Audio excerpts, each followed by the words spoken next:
رات سوچتا رہا اور صبح اٹھ کر مجھے وہ سب کچھ مل گیا اور بایزید بسطامی کو وہ مقام حاصل ہوا۔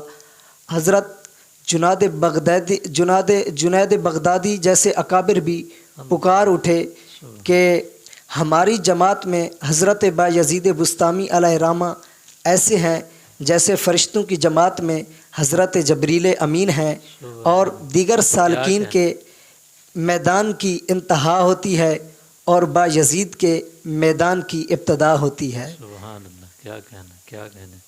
تو ناظرین و سامعین، آپ نے یہ سنا کہ اللہ تعالیٰ کی رضا کیسے حاصل ہوتی ہے۔ تو ہمارے علامہ صاحب، ہمارے بھائی برادر مکرم جناب ماجد حسین مصطفی صاحب کی بازبانی آپ نے سماعت فرمایا کہ اللہ کی رضا کیسے حاصل ہوتی ہے، یعنی کہ والدین کی دعا کے ساتھ ساتھ اللہ